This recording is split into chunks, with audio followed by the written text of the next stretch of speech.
So if I remember correctly, where we last left off, seeing as this has been a few weeks, give or take, we left off with it just reaching 1895. And we had, if I remember correctly, yes, we had just updated and made the 1895 ships. I don't think there's much I can do at this very moment besides if I want to destroy my entire fleet and then rebuild it all at once and have economic collapse. This is also a great time for me to bring up that I am working on a semi-tabletop style series in which it's not a series, it's a rule book essentially. It is called Naval Dominance Age of Dreadnoughts. It is playable with just pretty much text and dice, or voice and dice, or even tabletop or virtual tabletop. Basically how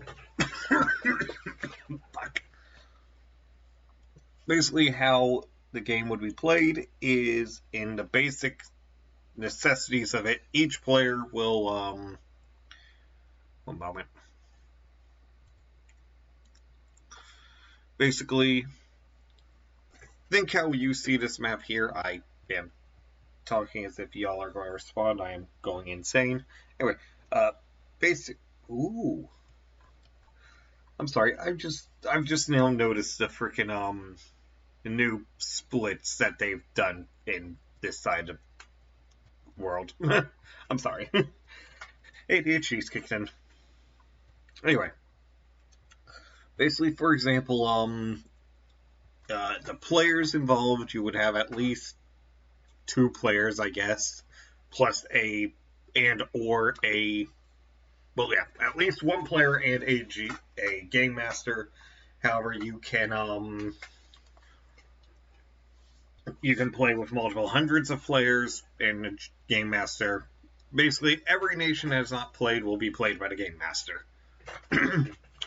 But so, for example, if we were to go and do Italy like we are here, the Italian player would be put. Sorry, I jumped ahead of myself here. One moment. Once you have determined the amount of players here, you'll then determine your era. Naval Dominance Age of Dreadnoughts will allow you to go from any year from 1870 to 1945. You'll pick your year, be it 1943, 1901, etc. You may have to do research due to, at the moment, the rulebook does not give suggestions for exact classes, and there is plans to, hopefully, if I can keep this running long enough, we'll have pre-built cards and such that will explain, like, specific guns from, like, the 1940s that Italy, Britain, Germany, France, etc. used in the case of, basically, I'll be making supplementary free decks that, you can get that will basically be like, alright, the Littoral class, the, Vespucci class, I believe, is one of the destroyer classes Italy had in World War II. I'll have to go confirm again. But it will basically be able to, basically what each deck will do is it will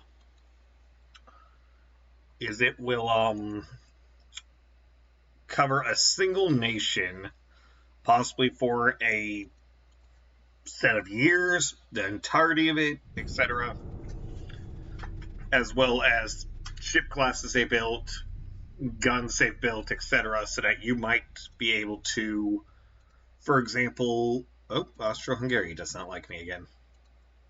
Lovely. For example, you could, because you can then customize your ship similar to how ship design in this game works. For example, you can refit or change stuff up, etc. You can fully customize it. It will take a route similar to how customization works in this game, along with, like, for example, the ability for you to make your own planes, your own float planes. Experiment with, for example, Italy in the 1930s. Before I continue this, do I have anything else I need to be doing this turn? No. For example, in the 1930s, Italy was experimenting with gyrocopters for use on the Laturo class. In the end, historically, they did not go through with it because it was too experimental and cost too much fuel for the limited effect it would have that would be better than what the float plane had, which was, in comparison to the float plane, you could hover the gyrocopter at a certain altitude and basically you would no longer have to deal with the fact that the plane is wanting to continue going forward. And you could better scout the area instead of having to keep an eye on what you're going towards, if you're going up or down, depending on how you had the flaps and all that set. I could not remember the word, I'm sorry. So please don't. You correct me for what the proper thing is, but don't go on a tangent about how idiotic that was. Please. Thank you. But for example, the gyrocopters could, in theory, be used to better assist with reconnaissance, etc., because you no longer had to worry about forward momentum and such when you were trying to scout. And for example, possibly later on, had it been further worked on, you could have also had the ability for it to do anti-submarine warfare like they do in real life. Of course, in this case, they're actually helicopters, but still, it could have involved the various anti-submarine warfare capabilities, buoy dropping, etc. Obviously, it did not occur in real life because they believed it was not going to be worthwhile due to the amount of resources used in keeping it fueled. But yeah, so it's going to be a fun thing. I intended to just make one broad version of it, which was just going to be called Naval Dominance, and it would allow you to, instead of just choosing a year, you got to choose an era first. Originally, Naval Dominance was supposed to cover the Age of Sail, Age of Dreadnought, Age of Carrier, which is what the current naval era is in our current real life, and then the Age of Sci-Fi, which was my all-encompassing route to allow you to do like Star Wars or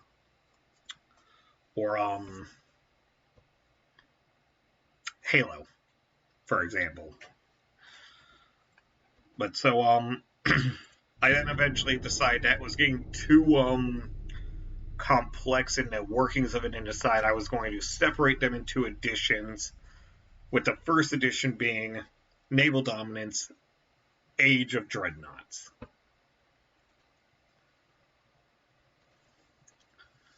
Basically, it will cover, as I said before, 1870 to 1945, basically the age of the battleship and dreadnought, when we stopped using sails and we started going into steam, oil, fuel, coal, and then later oil, and where the main thing on the battlefield was bigger guns, better armor on ships.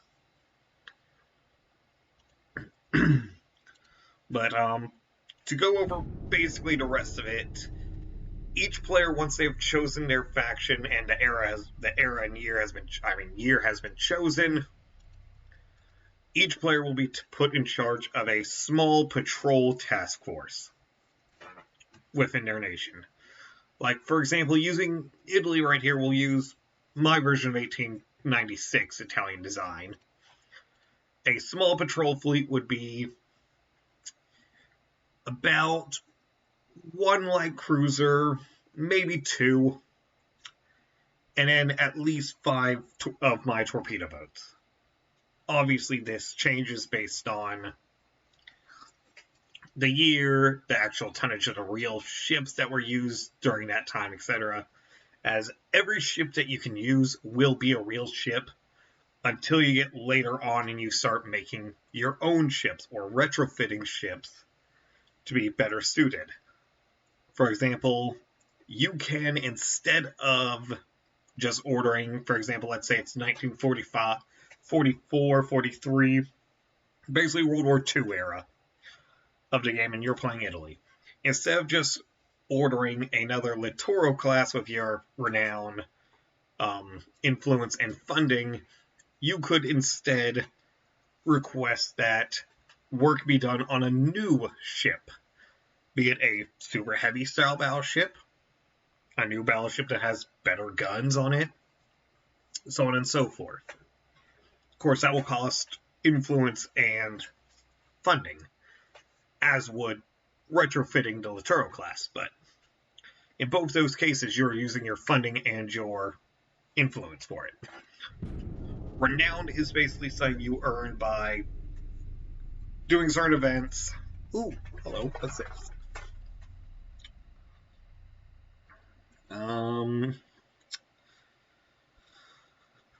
Let's do that one. I don't want to piss off my population too much, and I want to fix the unrest that was occurring.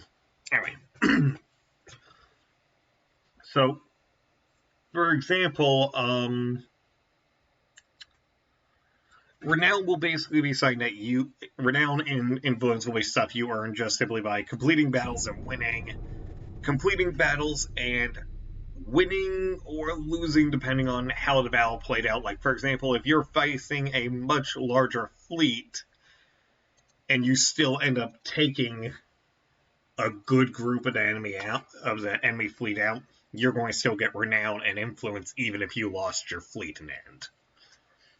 But basically what renown does is, as you earn renown, you will reach stages, and those stages allow you to increase the tonnage of your fleet. The years have their own tonnage limits at start and all that. You then also have the ability to change the difficulty, which the difference between difficulties is as follows. Easy will give you enough renown and influence at start and funding to basically increase your fleet at least one-fold. You will get enough renown initially to...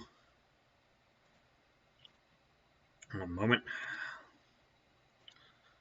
On easy, you will get enough renown and influence to be able to increase your ship's fleet size and be able to theoretically get a better destroyer or a light cruiser.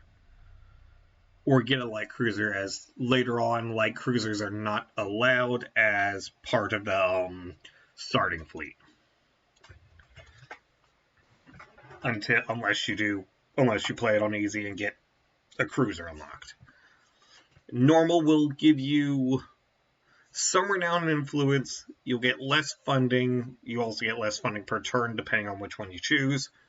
But you will not be able to increase your fleet size and such at start. And if you play it on the hardest one, you will start with less funding. You'll start with no renown or influence, and you will have a lower funding per turn.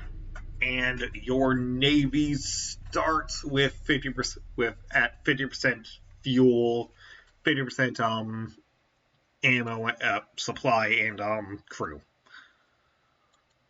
which you can then fix towards the beginning.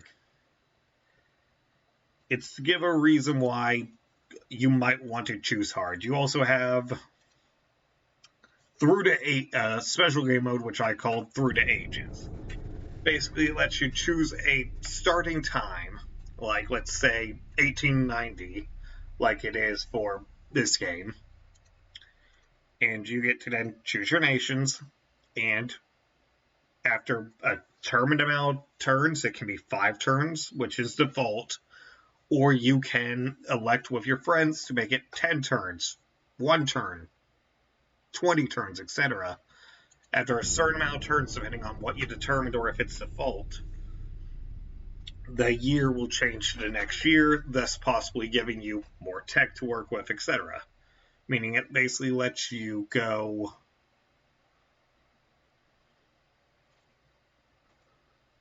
It basically lets you go from all the way to 1945 if you wanted. So, for example, if you're really wanting to, with your friends, make some grand strategy similar to like Hearts of Iron and such, you could possibly do it there, given that we have no clue when this game, at least, is going to get a multiplayer Ultimate Admirals, that is. So, yeah. But, let's see here. Oh yeah, there's captains which at the start you get enough captains to be able to, for example, if you have a destroyer, a light cruiser, a torpedo boat, and a coastal defense ship at the start, you will have enough blank captains, which are captains that have 5 in every stat available and do not have a predetermined leniency towards a specific ship type, that you will then be able to assign the captains to be able to have 1 captain for every ship type available. Or you can just determine to not put them in charge and wait until you get like bigger ships, etc., where they might be more effective. But so what captains do is it allows you to, for example, if you're starting to get a larger fleet, like maybe you're starting to get into the 100,000 tons where you're allowed to have like entire formations of 10 destroyers or whatnot, depending on the size of ships, you can start putting them in charge of fleets, and you can give the GM charge of them with you giving them orders.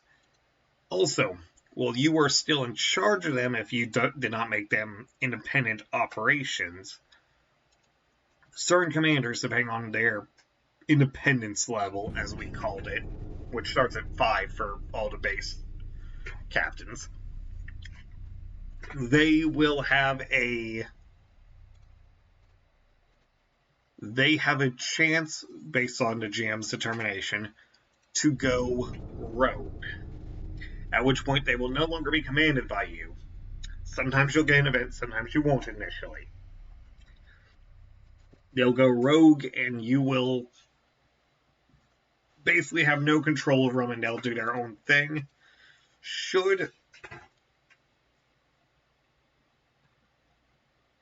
Didn't we already have an Ethiopian war? Well, if we did, yeah, we did. So this is a second Ethiopian war, but in 1895, 7. Why is there 2 what? What Ethiopian wars going to occur in 1930 then? Or well, 1935. Anyway. Let's see here. They'll go rogue if they survive. You will have the ability to, after the battle, court-martial, scold, praise, or simply request that they let you know what they're going to do before they do it. In which case, if you court-martial them, that will remove that captain from gameplay completely, as well as lower by 2 or more the independence of every remaining captain in your fleet, even if they're not in use. If you scold them, they'll stay in use, but independence for every captain is lowered by 1 to 2. If you praise them, it will raise independence throughout your fleet by 1 to 2. And if you just simply ask them to let you know, it will raise his or her independence by 1 to 2, possibly, depending on the GM's role, raising independence by 1 with other captains. And you will always get an event when he's going to go rogue, what his plan is, and such, so that you can then assist him, if you wish. Otherwise, you can also just say, alright, he's gone independent, we can continue on our way, and we know what his goal is, so we might be able to do something off of it, type ordeal. Basically, you become knowledgeable of what his plan is, and you know he's rogue, you have no control over him, but now you at least know he's done it. It's no longer a situation where 50% chance you get told, 50% chance he just suddenly goes rogue and you have no clue what his goddamn plan is. Anyway, I'm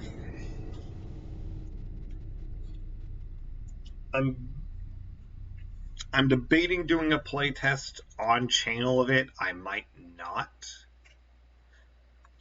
I might do a playtest of the Star Wars version, seeing as I more or less understand how that one's going to work.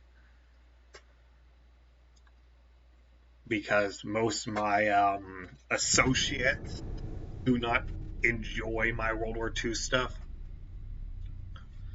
But if y'all want, let me know, and I will actually do an entire video completely explaining every individual rule set, etc., as well as possibly trying to get a Google Drive or whatnot set up for y'all to download it and read through the entire rule set. Anyway, back to the actual game. Sorry that was probably, given my luck, that was probably a 30-minute tirade that got interrupted by the game 7 times over. Also, if I remember correctly, my first bet was that it was going to be 1895, 1897 that we were going to have a war. I was not completely wrong. However, I have not been dragged into a war despite my best efforts. Who's pissed at me again? Who's pissed at me that I want to be pissed at? France. I think. Yeah, France. Because Austro-Hungary, for some reason, loves me right now.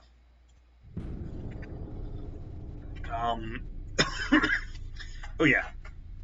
I'm going to also be setting a few more limitations for me here, in which when a battle actually occurs that I'm going to actually manually play, I'm going to be stuck only able to follow and have my camera relatively in the area of my flagship. Be it a specific ship that I want to claim as a flagship, no matter what, it's probably going to be a battleship. Or if it's a specific ship that's okay. Or if it's a specific ship that I just simply want to ensure that is something that I've worked on, etc.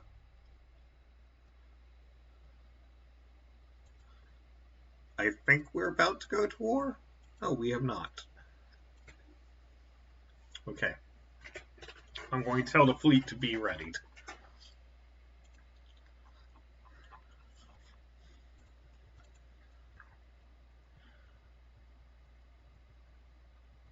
Actually, we are already causing the greatest amount of tension during peacetime. Never mind. The fleet's already ready to continue operations. Alright, so my goal, as you've already hopefully remembered from part 2's video, is we're to make Italy a superpower. Which my goal is to take everything that touches the Mediterranean. which means I need to secure the canal. I need to secure Gibraltar. I need to secure southern Spain. I need to secure Algeria and Tunisia.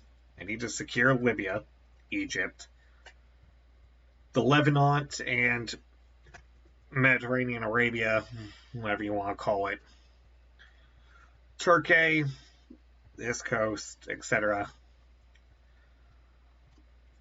But in my opinion, as long as I control pretty much access to the Mediterranean, I will consider that at least slightly passing my thing.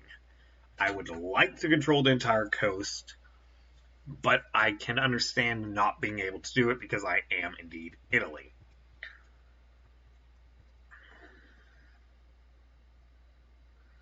I love my fleet up here.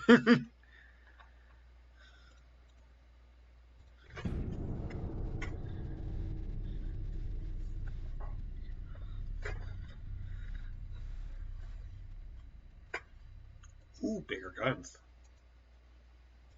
The Germans aren't. Ooh, no. we are targeting Sudan again. How many times are we going to attack Sudan? Oh, we're actually doing pretty good down here, surprisingly. Huh. We might actually win that. We'll increase that in a moment. We'll also increase this, because I need to make my training better. Okay, let's see here. Gun layout, big guns. I want bigger guns. I want bigger guns. I want bigger guns.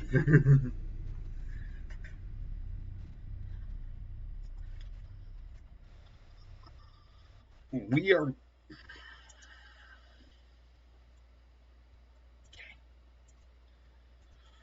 Alright. I am going to regret this, but I am going to start finally producing these things. Okay, so we had 20... I want to make 30 of these. And we will lower training a bit. If 50-ish% will do good. We'll be able to regenerate that monthly balance. Probably.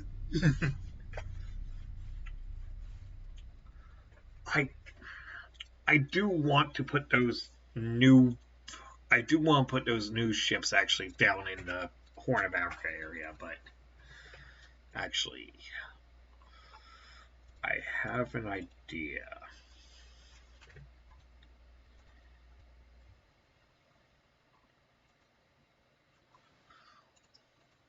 We're going to put all the new we're going to put all of the old torpedo boats down south.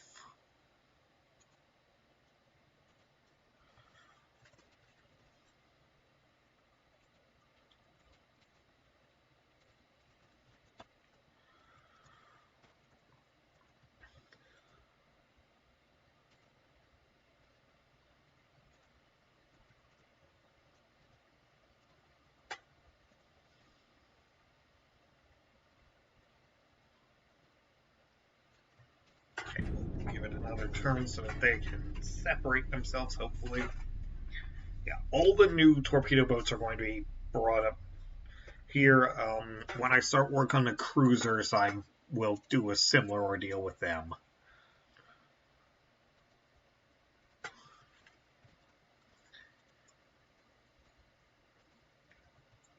Wait a minute.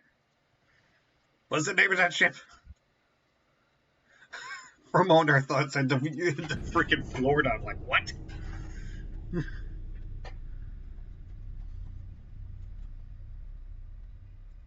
Yeah. The new torpedo boats will be deployed up in the Med. Everything old will be sent to the Red Sea unless it's absolutely necessary or a big ship. So, old destroyers, old light cruisers, and old torpedo boats will all be sent down to Africa.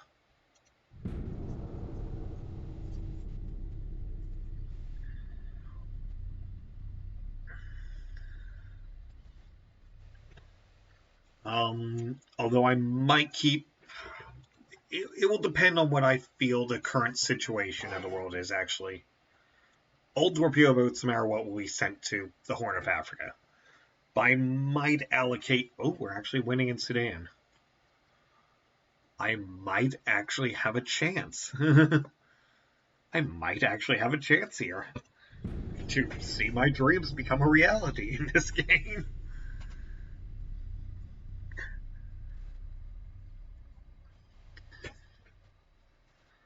How much longer are those going to take to build again? Let's see here. 2 more months.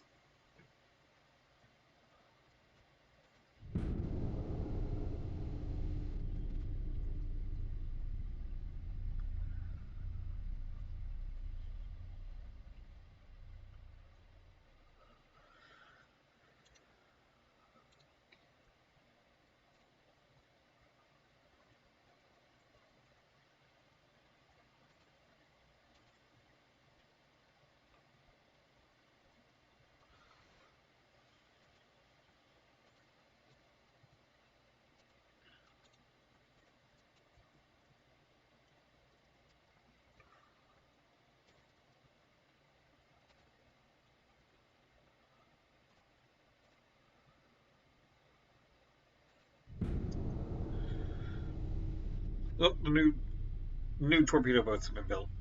I need to be I'll start working on getting them repositioned.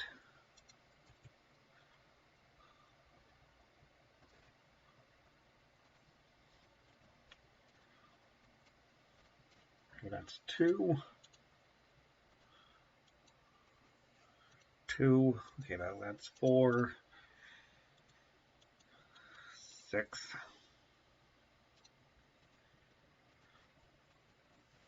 8.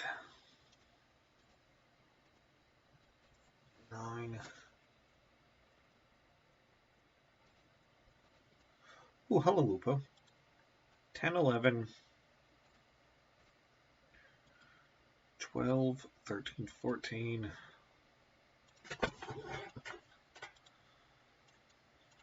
15, 16,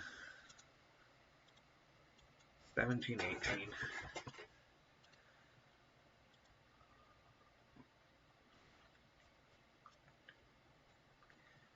23, 24, 25, 24, 25, 26, 27, 28. Oh, God, they really did get sent down there, didn't they?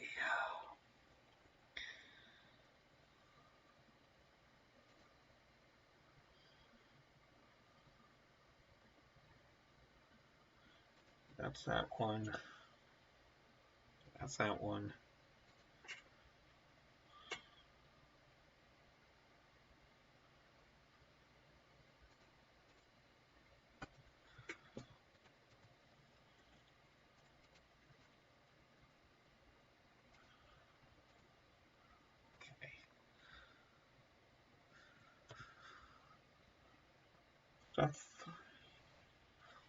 Alright, I'm gonna have to do a math check out of this, see if I'm going crazy or not.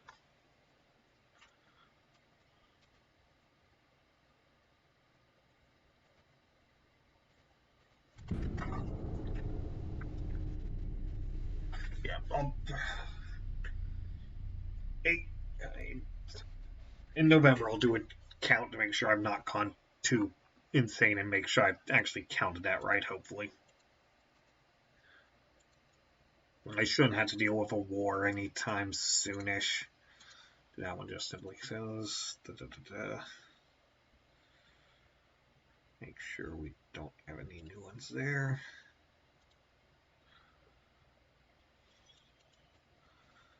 Do that.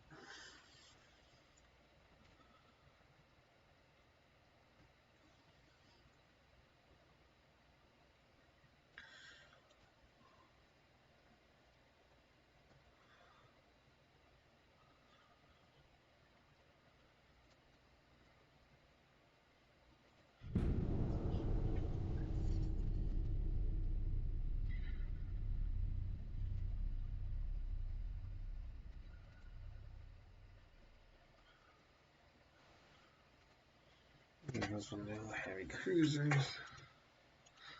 Not heavy, light cruisers.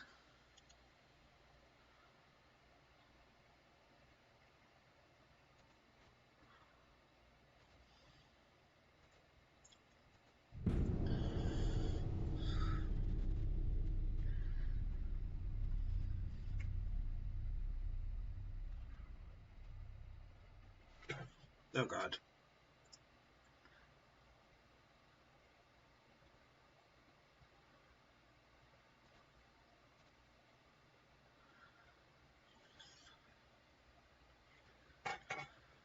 Alright. Fleet.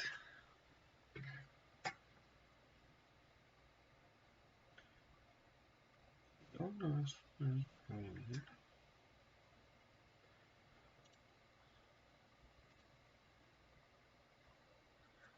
That's not what I want to press, but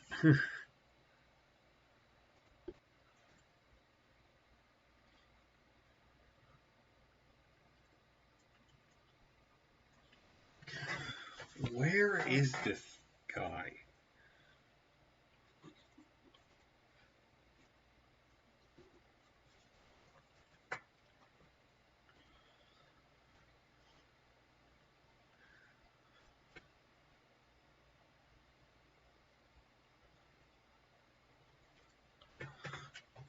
Alright, so you're in La Spreza. You, my friend, are nice.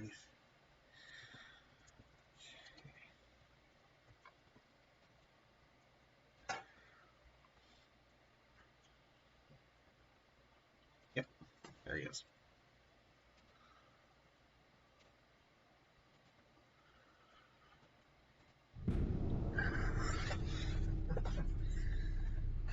Takes me blimey long enough. I'm British now.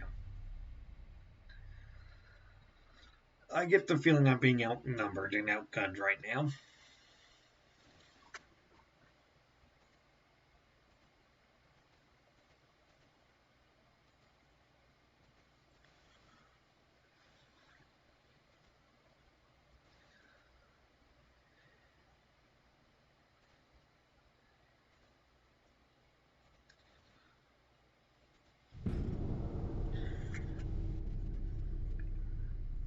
I really get the feeling I'm being outgunned now.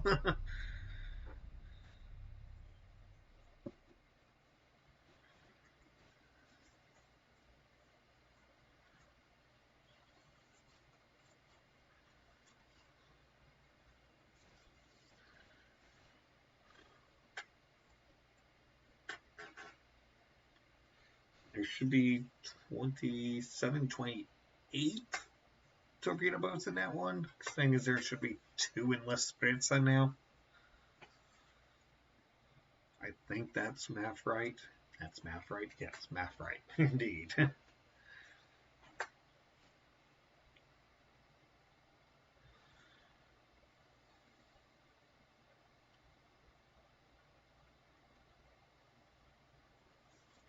Oh, what? Weren't they already at war?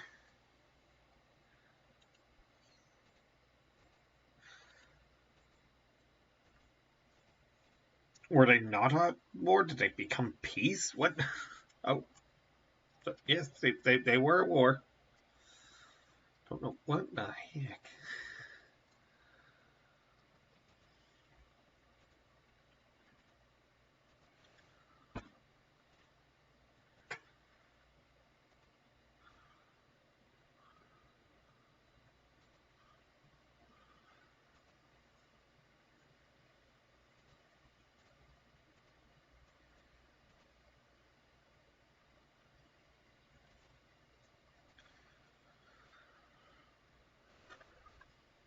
All right. I'm gonna build 10 more light cruisers. I'm going to build 10 more light cruisers. We'll build 5 more heavy cruisers, and then I might build 5 more battleships. I'll determine that by how much money I manage to make while with the monthly balance. Yeah, let's go piss off France a bit more because they're my primary threat right now. I want France dead because I can take their territory, more or less. Yeah, how's I should probably go check on the Sudan front. Torpedo boat destroyers. Oh, my provocations, my attempts. How's this front going? Yeah, we're going to take Sudan. We're gonna take Sudan. Very good indeed.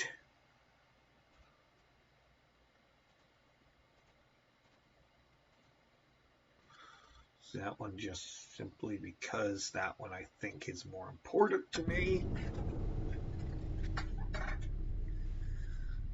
Actually, we might lose Sudan if they actually can hold. I didn't think about that.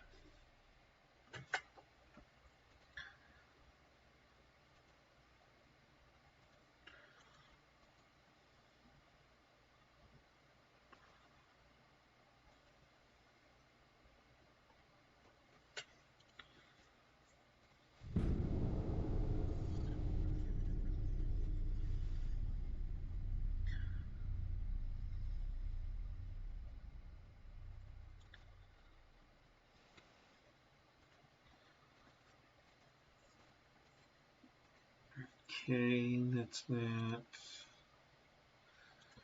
Research, has anything been done? Yep, that's been done, so let's do that one.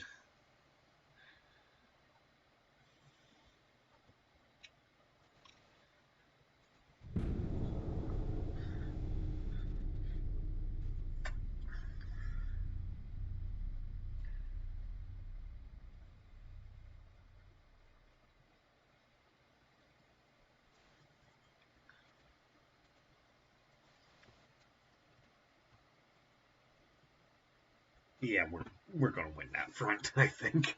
I think I'm going to get a colony. I think I get to get a new colony.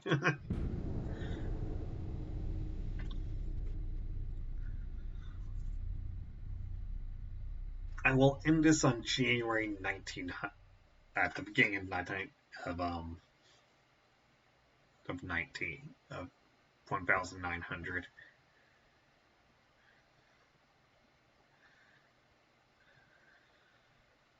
Oh shit. And that one.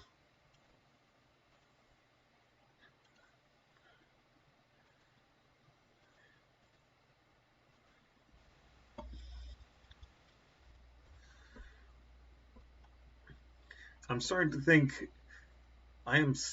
to think America in this game is taking the route of a stealth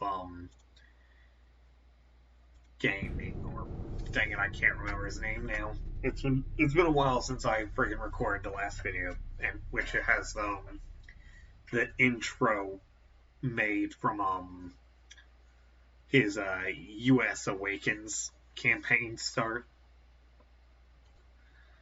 So I'm sorry if I don't tend to remember exactly what occurred in the last few sessions. And on top of that, with my birthday coming up, I'm going to probably be getting like one more of these videos recorded. Hopefully right after this one is done. And then from there, I will either have that scheduled for sometime right after I leave, or I will have it pretty much released day after this one gets released.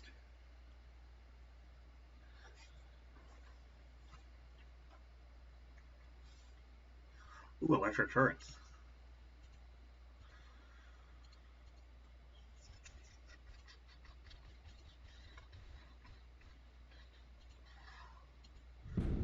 I realize I'm probably the quietest YouTuber, sadly.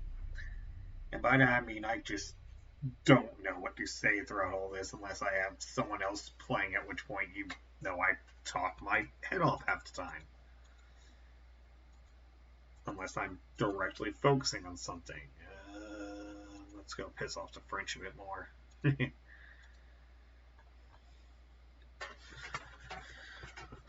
We have 100. Oh shit! I might actually have a problem. I might have a problem if I face them. Yeah, I'm at the very bottom for obvious reasons. Actually, I'm not the smallest fleet. Smallest fleet is technically Spain.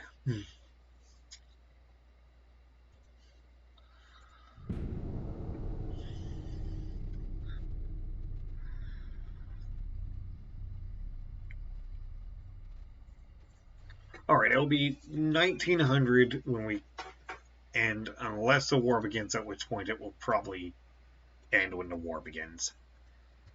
If the war begins before 1900.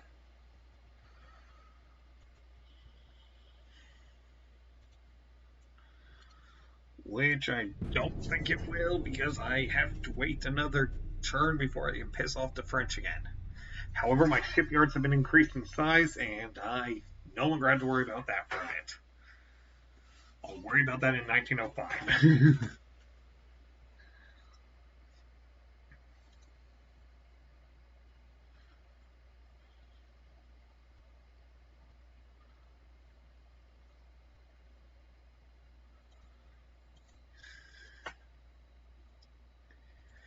Oh,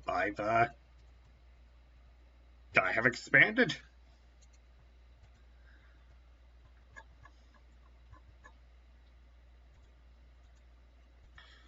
I've indeed expanded. Very much so.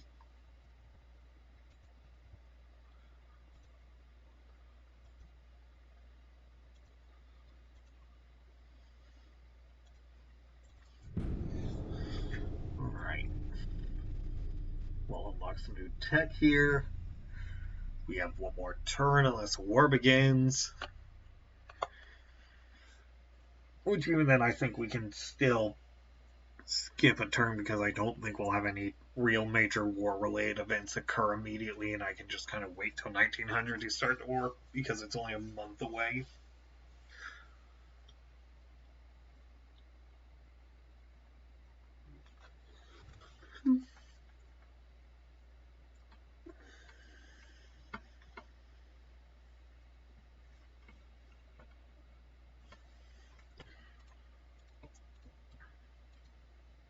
Okay, pissed off the French a bit more. Okay, now we just will split these up.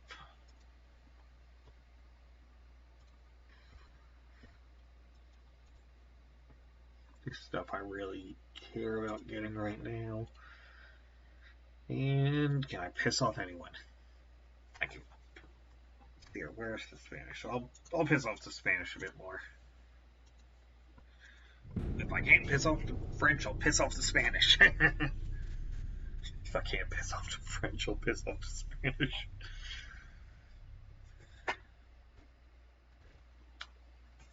I'm keeping Austro-Hungary in my back pocket just in case.